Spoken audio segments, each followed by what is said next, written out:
influence the balance between all? Welcome to Uppsala University in Campus Gotland. I'm the Vice Chancellor of Uppsala University. And welcome to today's seminar, Universities as Bridge Builders in the Baltic Sea Region.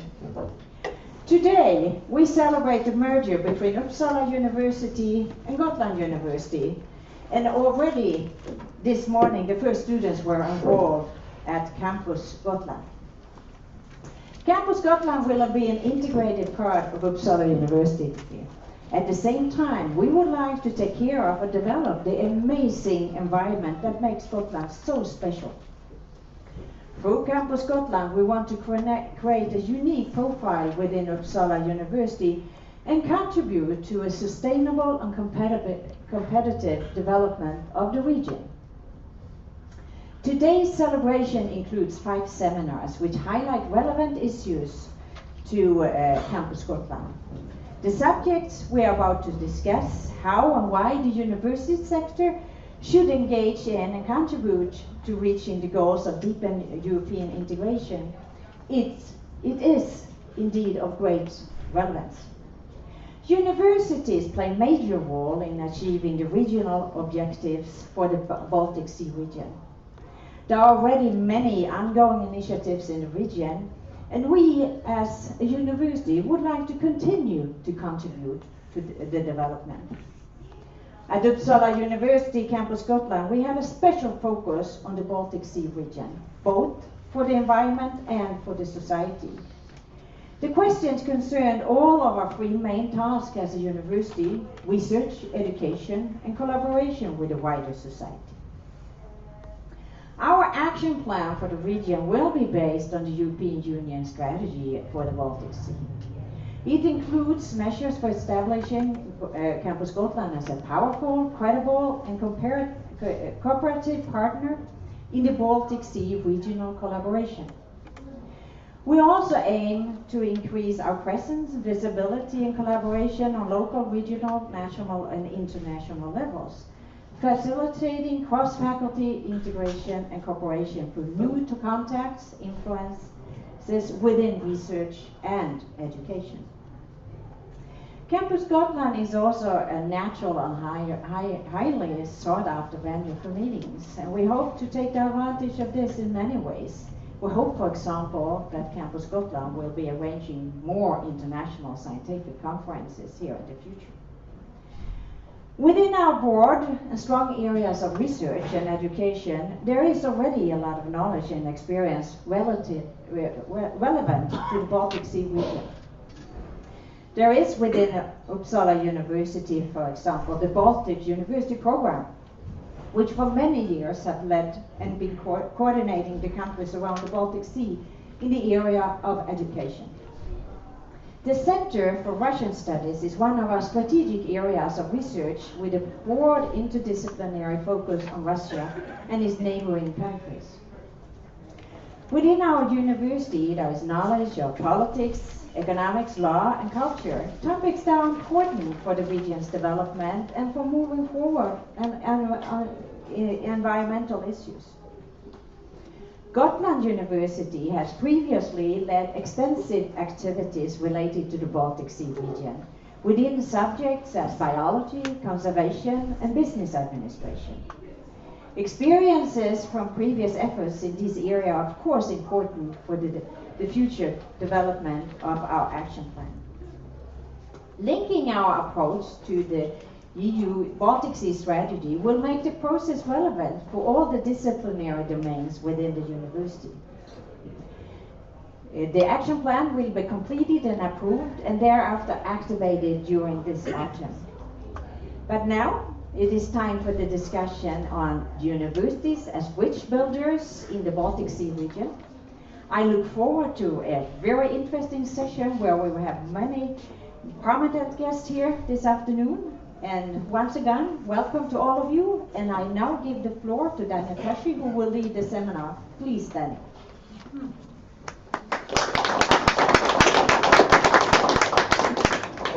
Thank you very much, Rector Magnifica. You are much too modest in describing yourself as Vice Chancellor. Swedish rectors call themselves vice chancellor is a bad translation from English. I mean, they are rectors, they are leaders of the universities, and they should remember that, I think. Now, we are going to discuss the role of universities in the Baltic Sea strategy. The Baltic Sea strategy, as you know, is a strategy formulated by the European Union. A lot of different activities go on within this strategy, partly financed by the European Commission, but partly organized by organizations outside the European Commission. There are various forms of leadership within this system. Countries contribute, agencies contribute, organizations contribute. It's a system of activities. And the universities play a very particular role in this cooperation, because universities have always been very much instrumental in creating this Baltic region. Let me just remind you of 4 different contributions of universities in the past, and of the ways in which universities have forged unity in the Baltic Sea area. First of all, one predecessor of Eva Åkesson, Johan Skytte, in the 17th century, was not only the chancellor of Uppsala University, but also the chancellor of Tarschys University, the founder of Tarschys University. For some time, he occupied both posts at the same time, actually, combining the leadership of 2 universities in the Baltic Sea region. The second example I would like to quote is also present here today, the Riga, the Stockholm School of Business in Riga, which is an initiative in the 1990s from the Swedish side, which has led to the build-up of a fantastic institution in Riga and to a lot of contacts, scientific, scholarly, academic contacts between these 2 important fields of learning.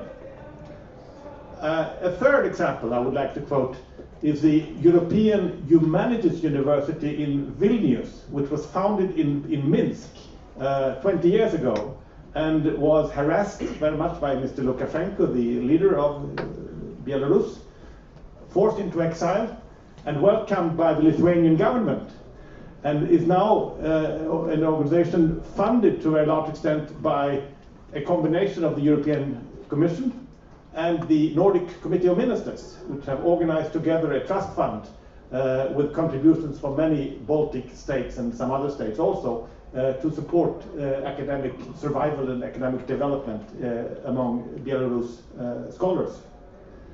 And let me finally cite as a 4th example of university involvement the Scandinavianist movement in the mid-19th century. Sweden at the time and Denmark had been at war 10 times. There was an old hostility between Sweden and Denmark, and also between some other countries in the Baltic region. Now the students at several Swedish universities and Danish universities, and I think also Norway and Finland, took the initiative of visiting each other, of organizing meetings, and they actually started out a movement that would ultimately lead to Nordic cooperation in a much deeper sense than had ever existed before. So again, these are examples of university activities that lead to a strengthening of Baltic cooperation. Those are examples from the past. Now we are going to talk about the future. And we have 4 distinguished speakers. We have a panel of 3. We have 4 speakers and 3 panelists. I think the borders have somewhat merged here. We are a bit confused. But let me introduce the first speaker, who is Oskar Wåglund Söderström, Secretary of State in the Swedish government and responsible for European cooperation. Please, Oskar. Thank you very much, Daniel. Secretary of State sounds even. I'm a little bit more modest than that. You should never accept these very modest titles. Exactly. Thank you, Secretary of State. Thank you very much, and thank you very much for inviting me to this seminar. But most of all, congratulate you for this excellent initiative to incorporate the objectives of the EU strategy for the Baltic Sea region in the universities, steering documents and your activities. I think it's fantastic to be here in Gotland. I've tried to visit this Alvedalen week every year, of course, but also, of course, the county and the island of Gotland, which is right in the middle in the center of the Baltic Sea. Just a quarter of a century ago, this island was the easternmost outpost of Sweden, not far away from the Iron Curtain that divided the Baltic Sea at that time. Contacts around the Baltic were restricted to cooperation between Sweden, Finland, and Denmark. Almost nobody in this country knew what life looked like on the other side. 25 years later, 8 out of 9 states around the Baltic are equal partners in the same European Union, and today one of them is taking over the EU presidency, which I think really marks this historic day today. We don't only share the same sea, but we also share a set of fundamental values, which is democracy, freedom, human rights, and rule of law. Borders and passport controls are history since a few years.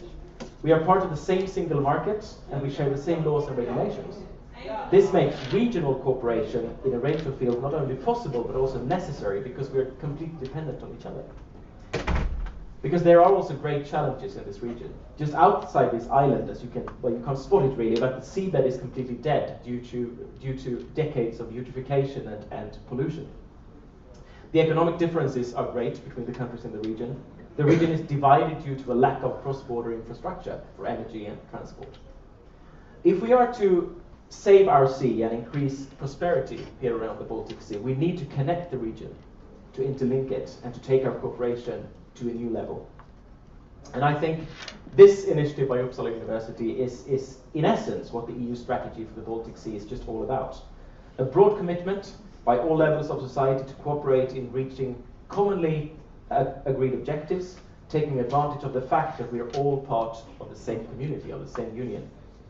The EU strategy for the Baltic Sea region is in itself quite an innovative instrument for EU policy, in need of creative solutions and creative ways of implementation.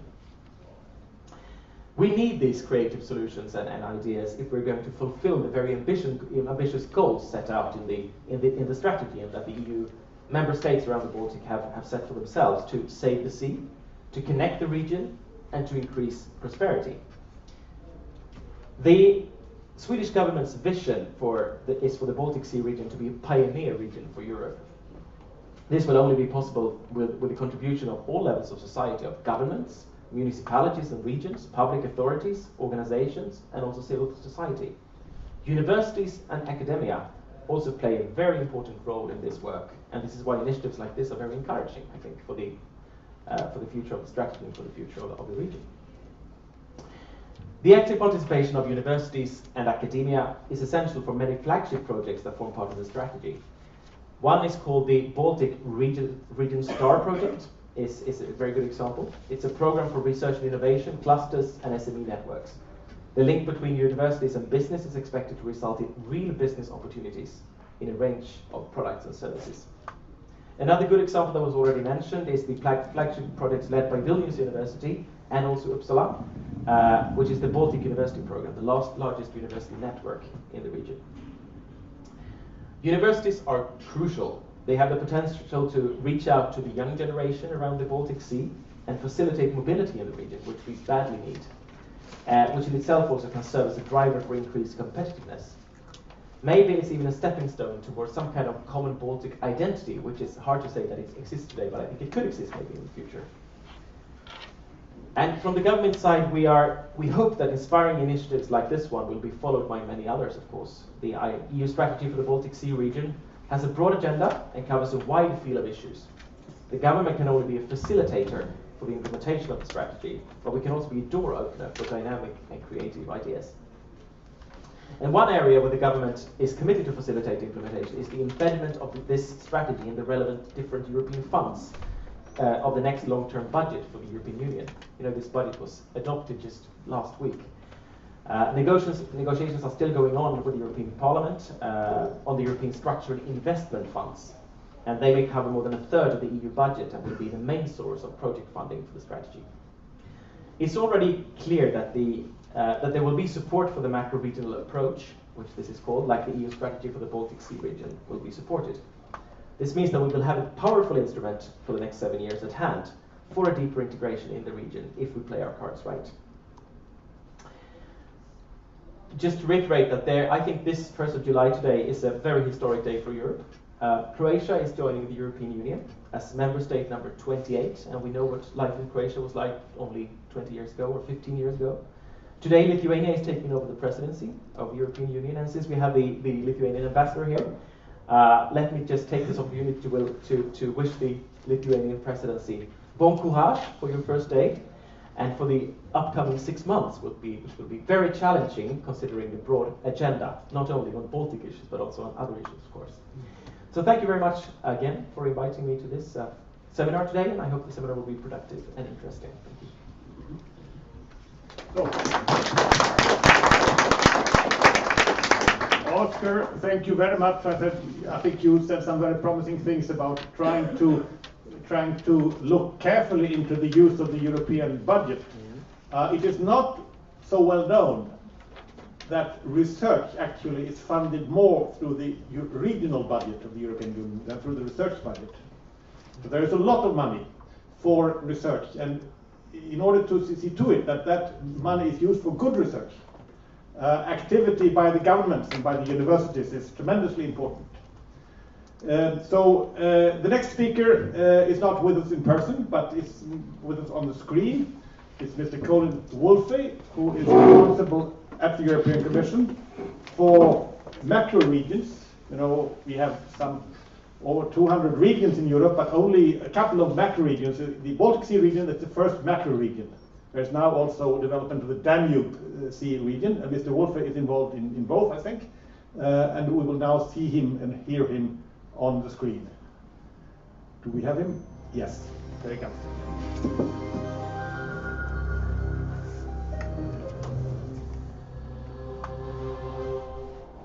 We would very much like to send a message to you, meeting in Gotland from Brussels here, wishing you well in this seminar this discussion you're having on universities as bridge builders in the Baltic Sea region. We had a number of very important meetings in Gotland, partly in Almedalen weeks, but also early on in the whole fashioning of the strategy, when we met in Visby back 4 years ago, this time of year in 2009. And what we did was we brought together the people who were developing the strategy approach, the Baltic Sea region approach, with those involved in the programming. So in a sense, bringing the policy people together with the programs and the projects and the funding. And I wanted to just send two important messages to you from Brussels. And in a way, it's a follow-up on those discussions those 4 years ago. Because right at this minute, we're very much involved in discussions as to how to make sure that your work, that the Baltic Sea region work, that perspective, is fully included in the programs that will be taking place from 2014 through to 2020. We're engaged in very intense discussions as to how we do that in the way that Brussels approaches it, in the way that the different countries approach it in their programs, and in the way that everybody sees it in terms of the overall shape of the Baltic Sea region input. And again, breaking news, just today we have adopted here in the Commission a report on the added value of the macro-regional approach, important report to the Council and to the European Parliament and to the other European Union institutions on the added value of the approach. And that too, we emphasise this important matter of having the Baltic Sea perspective, what you're working on, fully embedded in the programme, but also the importance of ownership in the regions, and particularly ownership from people such as yourselves. We would see institutions like the universities being very much an important part of the way that the strategy should evolve in the future, that this perspective should be really part of the work, and that this should be really carried through in the future. We need to emphasise this.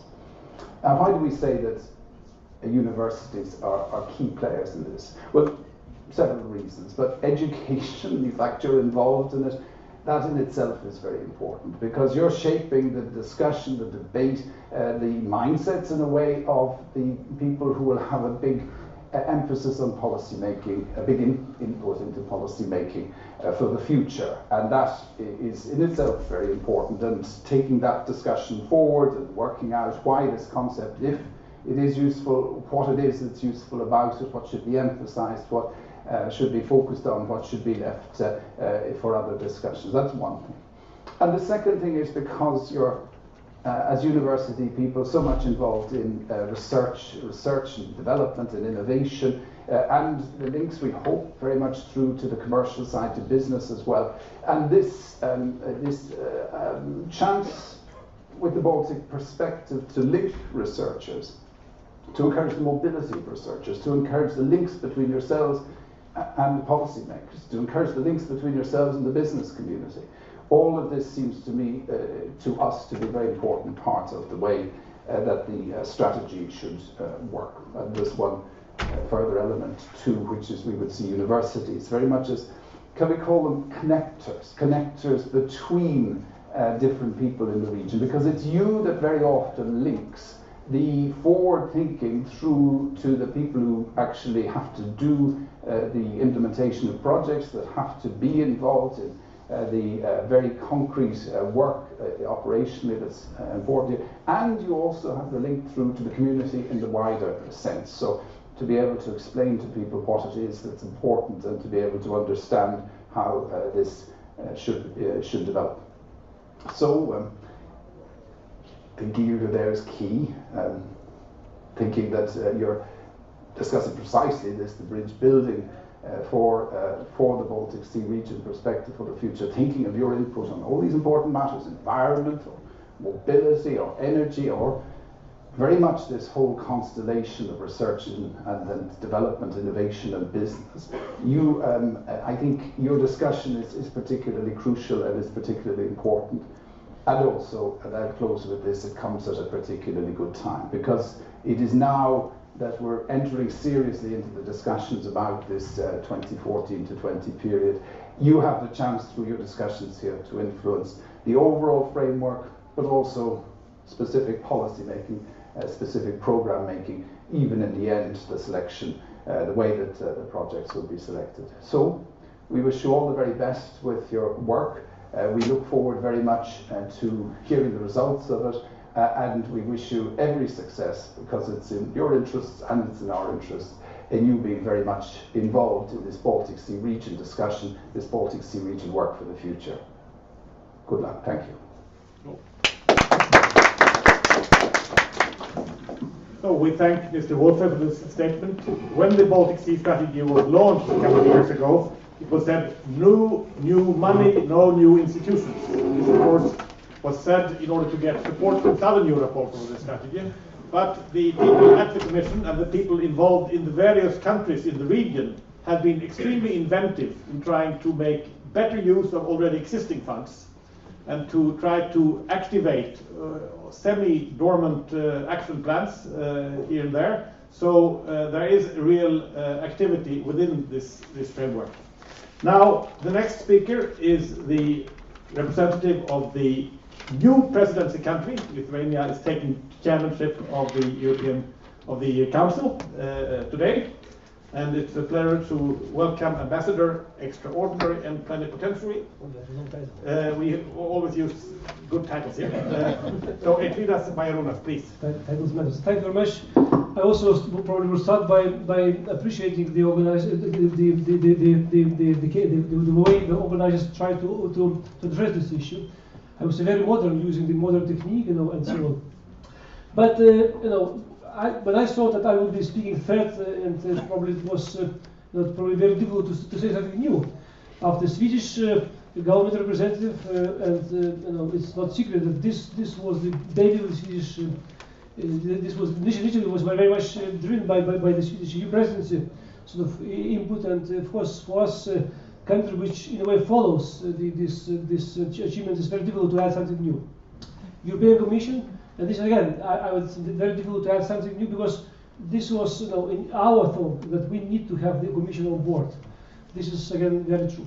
So I thought I will do a little bit different. So before preparing, I made individual my thoughts based, of course, on the also Lithuania's government thought, but also made some phone calls to Lithuanian scientists, even the Minister of Education. People say how they view, because this is important. Because one thing is clear, and I think the development of this Baltic Sea strategy in general have shown that you cannot impose from above. If anything, government, as my Swedish colleague mentioned, Oscar mentioned, they can be door opener, but government cannot do the job. So this grassroots society, people to people, or contacts, or universities, as we now discussing, this is what is the engine of all this initiative. So so when also combination of all these thoughts, government, myself, and experts made me initial. If I would summarize my answer, so I would be half positive, or realistically positive to this initiative. Why I am still positive? Because we are the country which, again, you Daniel mentioned, were the country which was coming out of the Soviet embrace, and we are the most probably interested to have Baltic Sea really connected. We live now in the United region, Europe, which a region which nearly 90%, if you take Russia out, covered by EU. So region is united, but not connected. When I fly I did my several flights to north of Sweden, let's say Umeå. So you see, you look at the map from the experience of the post-Soviet man, and you see so far, and then you land to Umeå with a question: how guys you survive? But then you look to the schedule. It's every second, every hour flight from Arlanda, and probably the same flights from Bromma to Umeå. So these guys don't have any feelings. They go to do business in the morning and they come back in the evening to Umeå from Stockholm. Look how many flights connect our capitals. The same. This is internal flights of Sweden. How many flights connect Sweden, Copenhagen, and Stockholm, and so on. And then you will realize that our region is still united, as I mentioned, but still disconnected. So this is I was using this transport connection, but for me it's the most visible, because it's developments. The transport is the glue which cements region. Energy also the glue which makes our economies work intact. Progress is obvious. From nearly zero of connection between our two sides of the Baltic Sea. Now we have flights, everyday flights from Riga to Stockholm and so on, but still very few compared with internal flights. We have infrastructure like ferries. We have energy links between Estonia, Finland, Lithuania, Sweden coming. That again would make a region more united, more connected. But most probably pessimistic sort of thoughts is coming to my mind is, again, when I look to the people-to-people context, very few, and I probably would use example of the Rector. How many times you've been to Vilnius University and you met Rector of Vilnius University? I've met him. I've never been there. No, never been. I would probably hear the same answer from Vilnius University Rector. So when you think of this phenomenon that we are part of EU, neighboring countries, closely linked by history, sometimes with a negative experience, but still linked with a history, very few contexts. Municipalities, the same. NGOs, the same. There was a period until 2004, Baltic and Central European membership to EU, when there were still many bilateral Swedish and probably Danish and Finnish funds available. With the end of with the membership to EU of the Baltic states, all the funds disappeared, and that was detrimental to our cooperation.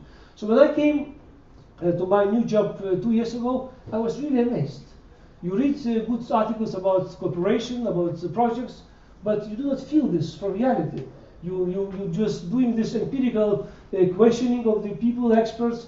They would only say 10 years ago. I've been to Stockholm, yes, we did some project 10 years ago. So this is what I believe, not infrastructure or structures or grand ideas matters, but we need to bring our cooperation back to the normalcy.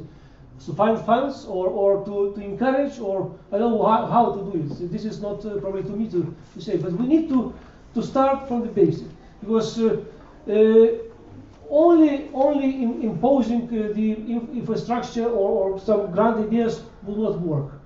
Not even because of the high education in our countries is still in very. And again, I was using this example before lecture, before this seminar, that actually we have still in our universities in different stages of development. Universities in Vilnius still in Lithuania still fragment. Still new and new high schools declares independence, and they were very happy with 2,000-3,000 students, which is not normal, which doesn't contribute to the quality and neither to the quality of education or research. So, so for me, the example of the Uppsala University embracing the Wåglund is the way how we should move in our region. In our countries, no, we're not here, and this is what I would believe might be one of the biggest obstacles to start normal cooperation with our universities. First, as I mentioned, we need to find more grassroots cooperation, which will be basis, the core of the cooperation. And then, the question is what to do. Usually, very easy to criticize and very easy to make this gloom and doom analysis. What to do? Of course, one I think I already mentioned. This is to encourage scientists, programs to be open to each other, to exchange students and professors within our universities. Second is you should go and visit this university. You should go to speak, minister to ministry or official to official. Minister of if I would meet the official from the Swedish foreign minister, we can nearly agree on everything. It's so easy to agree between diplomats because we have the same vision. We have the same, we read the same documents, we have the same understanding of the world. Because we mingle, because we have many interactions. Scientists, they have very rare, and this is again big obstacle. So, to make a long speech short, I still in my heart strong believer of the universities as a major engine of all this grassroots cooperation within our countries. Daniel mentioned the several good examples from history. I could add more and more from a case of Lithuania. You mentioned one, which is Belarusian, sort of Vilnius University. So when Jesuits, when Counter-Reformation was coming to Lithuania, so the only things the then Polish-Lithuanian kingdom invented to do in Vilnius was install Jesuits and open university. Why? Because to keep this ideology or to keep this education in control. The same with the same fate or opposite fate of the Vilnius University when Tsarist Russian decided that the university becoming too dangerous for the stability of. So the university was closed in 1830. So university through all the life in Lithuania there was a symbol. Sometimes opening of new minds, humanities, ideas. Sometimes is closing because, or in some times controlled by powers, controlled and ideologized. So I think again we know what this university is about. We know what is the value of university, and just again coming back to the Baltic Sea strategy. Of course, we know that if we will want to achieve this strategy to be functional. Again, there were many good examples of research innovation. This is not foreign ministry will do this. This is university. So we need to encourage, and the only guys who will do this is the researchers. So without doubt, university cooperation is important, and this is backbone of all the strategies, with or without good visions from the foreign ministries. We need to encourage. The question is how, who will do this, from where to start. So this is, as I said, my attempt from less, in a way, official, but more from the eyes of experience and my personal belief. Splendid, thank you. Splendid, Eitvydas. I think you remind us of something very important. Governments have very often invested in universities in order to control the way people think, control the minds of the people. Fortunately, they have not always succeeded in that respect. There has been even in spite of this attempt to control intellectual development has taken its own course and very often developed in unforeseen directions. And if we look at intellectual history in general, but also in this area, we can see a number of examples how academics are developing their thoughts in ways which none of their masters could have imagined. Now, thank you very much for these 4 introductions. We will now turn to a panel. We have a panel of directors and rectors, 2 directors and 1 rector, to comment upon the interventions we have just heard. And the first director is Vanags, who is director of the Baltic International Center for Economic Policy Studies in Riga. BICEPS, is that the correct sort of pronunciation? Indeed it is, yeah. Alf, let's give you the floor. Yeah, we were invited to consider some questions, right? So should we bother? And the subtext here was, should universities be engaged in the kind of cooperation that has a politically formulated goal, as is the case with the Baltic Sea Region strategy? Well, of course, I think we should bother. I don't think that today universities can exist as ivory towers if they ever did. On the other hand, should they be engaged in a politically in such a politically formulated goal? And I think yes, but independently and critically, and not as agents of government or, God forbid, the European Commission. So I think we should do it, but independently and critically. So that's important. On the other hand, of course, I've been in universities for longer than I can even remember, and universities have actually been pretty bad at interacting and engaging with the society that they're located in. So we certainly should do it better. Now, what can we do? I mean, I run a research center, and so I'm interested in research, and I'm interested in research in the sort of Baltic Sea region context that can contribute to development in the region. And I have a problem with the situation that we face. It's not just a question of money. I mean, we'd always like money. More money is always good. And of course, the Baltic Sea Region strategy has right from the beginning said there would be no new money. So it's a question of reorganizing things. My problem is that what we observe, certainly in this region, is we have a plethora of what I would call soft measures, right? We have networks, we have mobility programs, and so on. But the support for actual, real sort of research is very limited. I mean, I was here actually in 2009, I don't know whether it was in this room, but when Colin Wolfe was here, and I pointed out then the lack of collaborative research, certainly in my discipline, economics, across the Baltic Sea, almost non-existent, and it is still almost non-existent. And why is this? One reason is that we don't have the right instruments. Yeah. So I was in the period from that time, 2009, I was actually engaged with partners from the University of what was then called Wåglund here, and from the University of Tartu, to try to fund some research for kind of looking at innovation. Right? Now you'd have thought this can't but help but get funded. Yeah. First of all we tried the Interreg program. Yeah.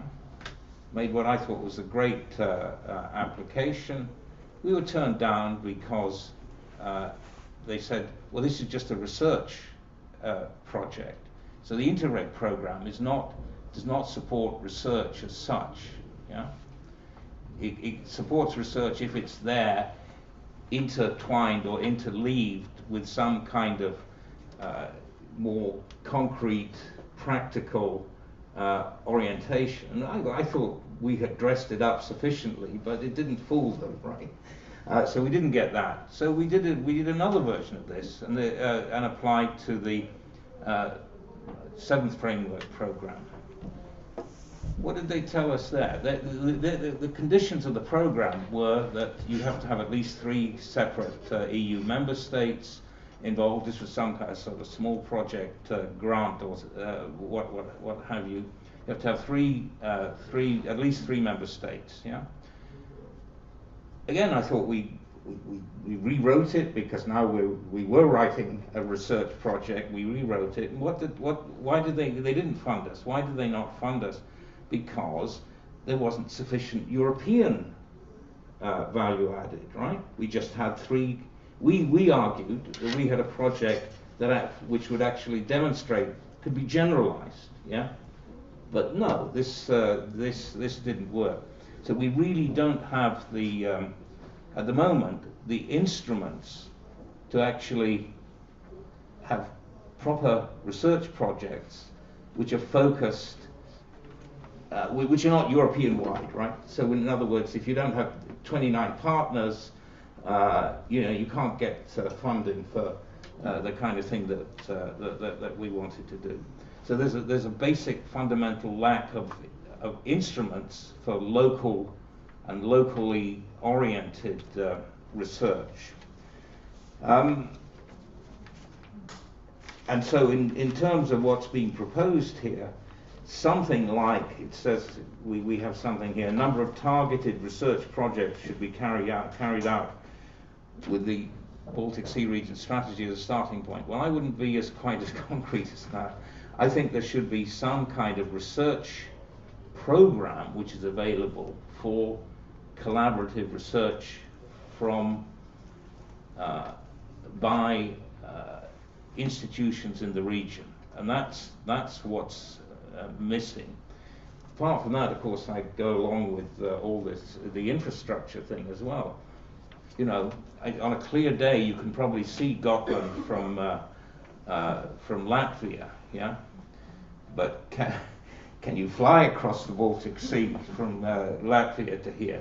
No. And I think those links are very important. When I spoke here in 2009, I pointed to the ridge between Denmark and Sweden as an example of how those kinds of infrastructure links can do wonders for the region. I think more of that. Well, I'd certainly like to see some flights to go between Latvia and Gotland, but also the high-speed train link. You know, the Rail Baltica, which in a dream of some, at any rate, for a long time. That would also do wonders for the region along another axis. So I think it's possible, but we're not there. Thank you very much.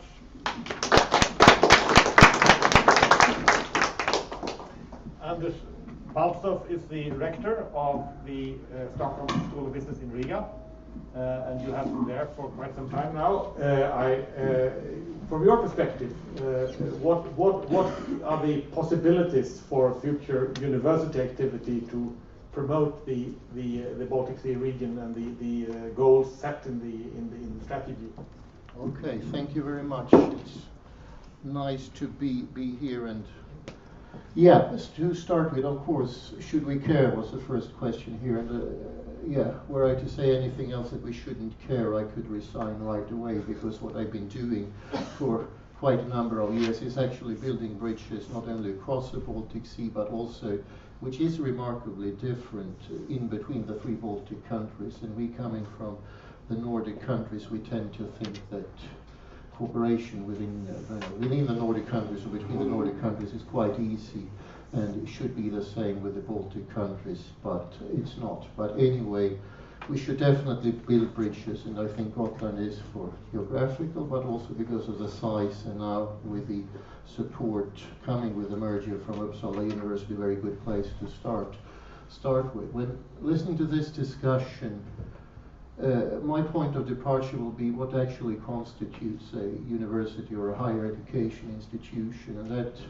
I think we have three components that are essential here. We have the faculty, we have the knowledge, and we have the students, and we cannot do without any of them. So, taking a look at the clock here, I will be very, very short to give Claes some time within before 6 o'clock. So let's start with the faculty, and one observation we can make here is the worst thing you can do in terms of career development, if you're 30-something, you have a PhD, that is to engage in any kind of bridge building, because no one will appreciate it when you are up for tenure, or no one will appreciate it whatsoever. So we really have to take a look at what are we supposed to do in the university. And then kind of faculty are evaluated, but we as university leaders or higher education institution leaders are also evaluated. And when we hear from and it's a pity we do not have anyone from Swedish Ministry of Education here, when we hear that at the same time apparently we should have more Nobel Prizes to Sweden, and we should at the same time build bridges across the Baltic Sea. It's short term, and short term here is probably coming 30, 40 years, not really two strategies that fits very nicely together. So that's a part of the faculty. We have to create an incentive system for faculty, but also for universities that actually awards us for doing this, which I consider to be extremely important. Second component of a higher education university is knowledge, and there, of course, I can only talk about my field, and I can talk about the experience from Sweden and Latvia, and my field is economics. That we have to realize that for historical reasons again, and in particular I would say in the social sciences, there are huge asymmetries in terms of knowledge between this side of the Baltic Sea and the side of the Baltic Sea where I spend most of my time. As far as I know, in economics there is only one Latvian economist, and by Latvian we mean someone who has his education, his or her education in Latvia, have worked in Latvia, and is kind of Latvian by place of living. There's only one who has publications in good or decent academic journals, and I do not know how many economists, or the many more, but still economists in Sweden. So there is a huge gap in terms of knowledge. There is also, of course, a huge gap in terms of incentives at the Baltic universities, or at least the Latvian universities, engaging in any kind of international research, international publications, and so forth. The third one, and maybe most important one, that's the students, because we know the students are the future, and I would be very happy to come back here 25 years from now, and I'm not happy today because there are not very many students here, because I see the future in the students, that we have to change the mindsets of the students. When I was a student roughly 20 years ago, it was more or less as far as you could get from Stockholm. That was kind of, you could go take the train to Uppsala, attend a seminar, and you might go somewhere from SSS, Stockholm School of Economics. You might also take the bus to Stockholm University. And for me, of course, the other side of the Iron Curtain didn't exist mentally. And we have to change this, and that's why I think it's important, which is mentioned in the policy documents, to foster also the cross-border student mobility by having good programs. And Gotland for summer schools, I attended myself a number of summer schools actually organized by the Nordic Council of Ministers and other European bodies, and they were extremely good. You got friends and you got colleagues that you still can contact. So yeah, students, and then we will have a bright 25th anniversary in 25 years' time for those of us that still will be around. Thank you.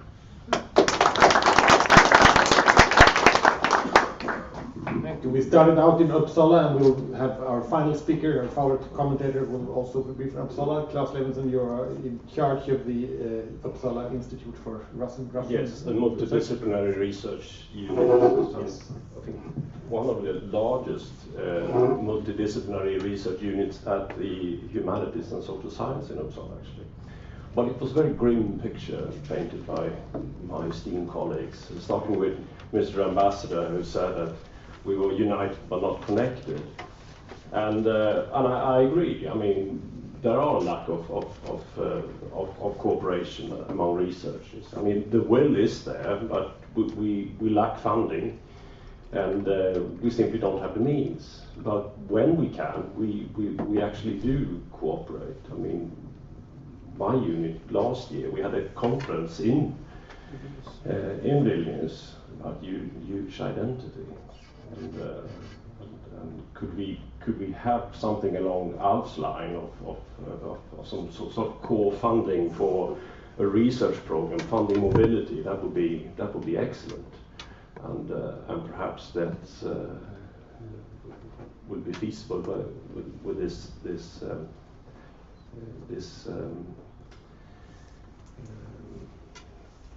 initiative by the university.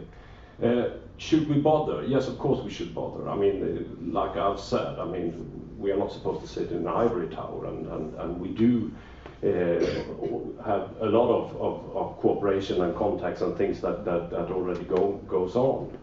But I think one problem is that we have difficulties of cooperating within our universities, and I think this is one of the problems that I faced when I started up our research unit, to collaborate with the other disciplines and over disciplinary areas and disciplinary domains. That is the problem. I mean, it's hard to do that within the social science and the humanities, but just imagine to go across the board into natural science or even medicine, which is a sort of important study areas for the strategy.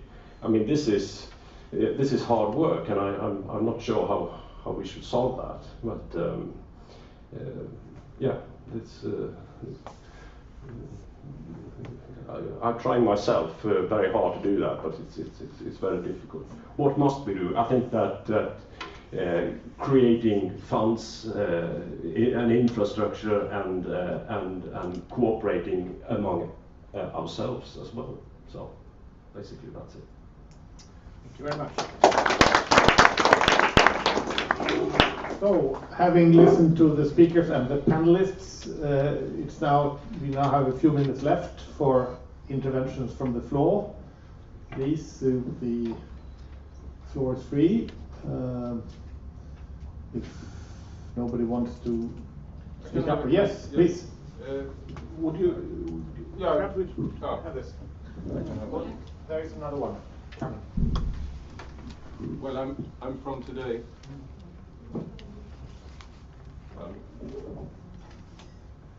Där gick det nu.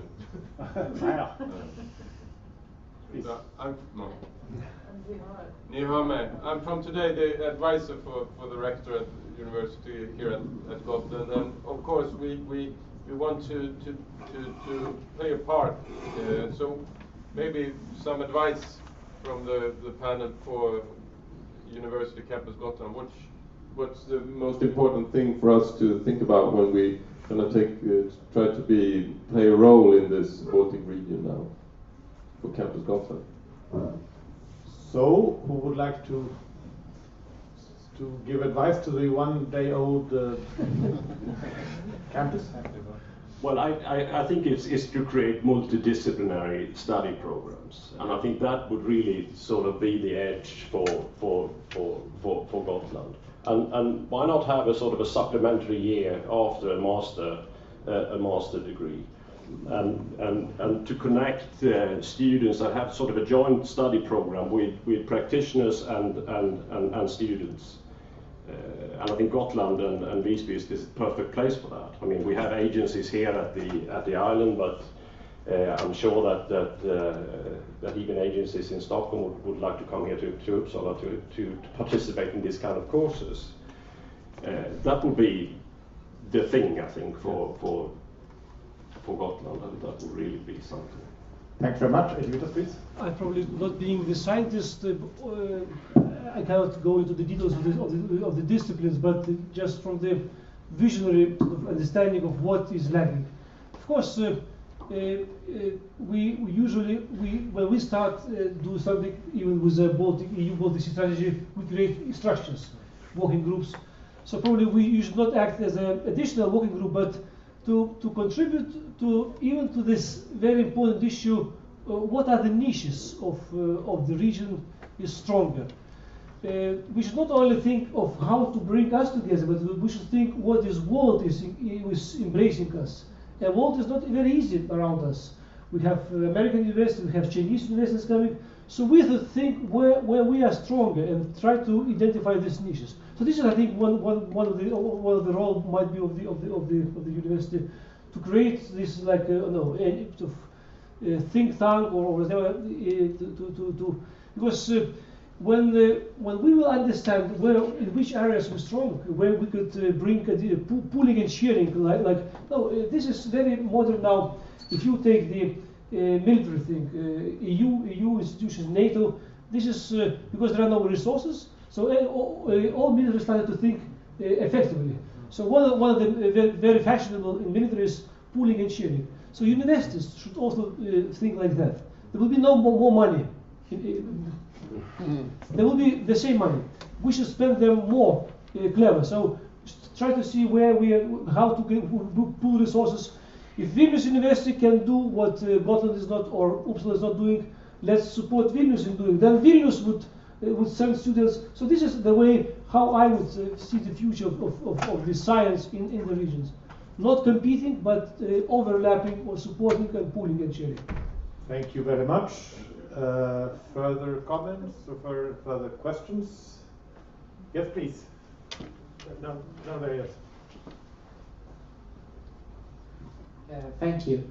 I would just like to ask you, how would you like to increase the amount of students from the Baltic region here in the Swedish universities and vice versa to increase the amount of Swedish students in the Baltic universities? I think we had one question more and we are running out of time, so I think we take the other question immediately.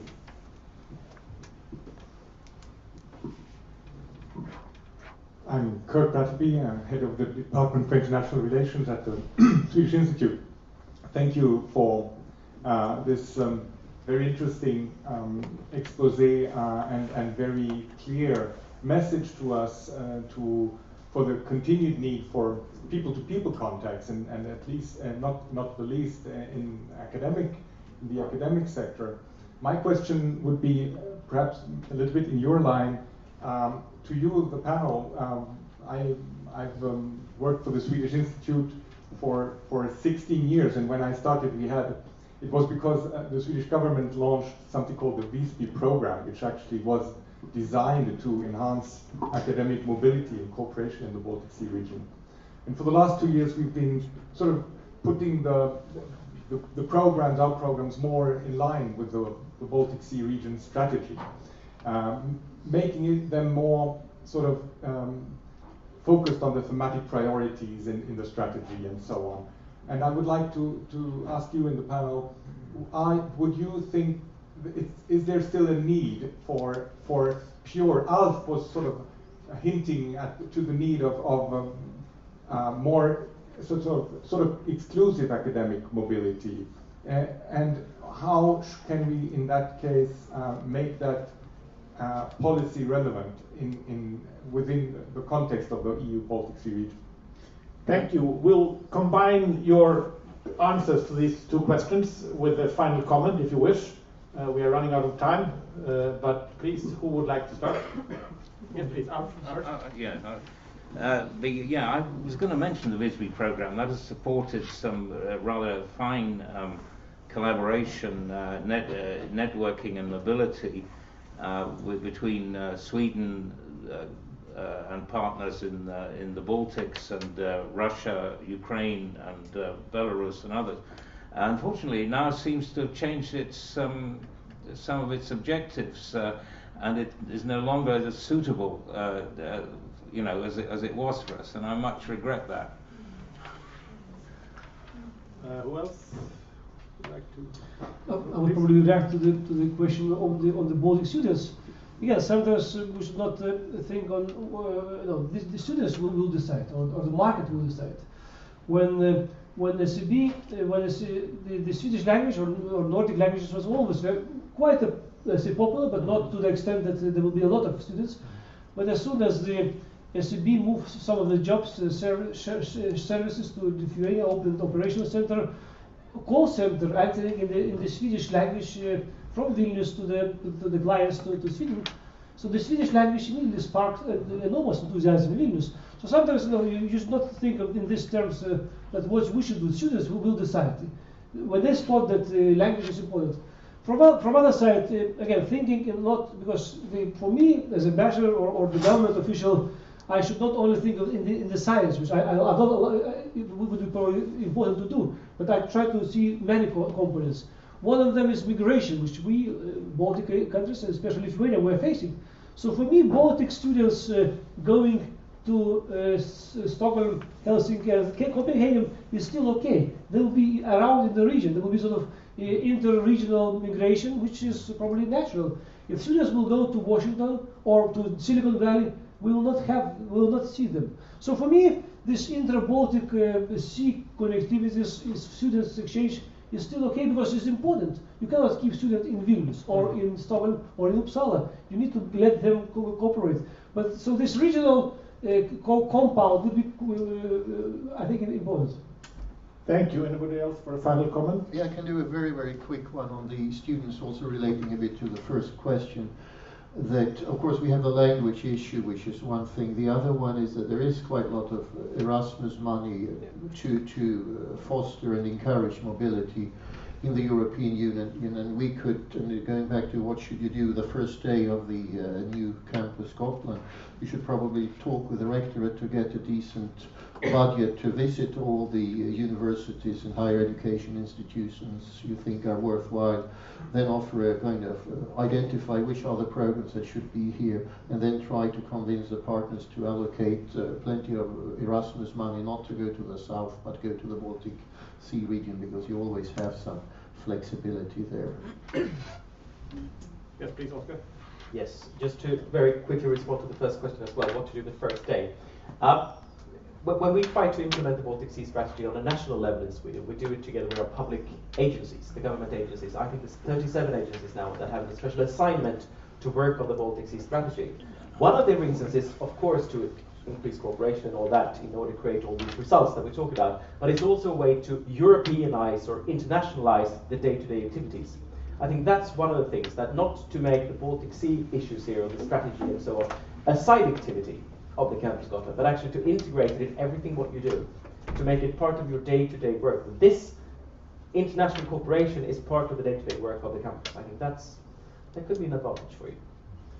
So I think with this final word from the government side, we all wish the newborn baby the best future. And I'd like to thank all of you for having contributed to this discussion. The universities are indeed bridge builders. They have been bridge builders, and they can be even more powerful bridge builders in the future. Thank you very much.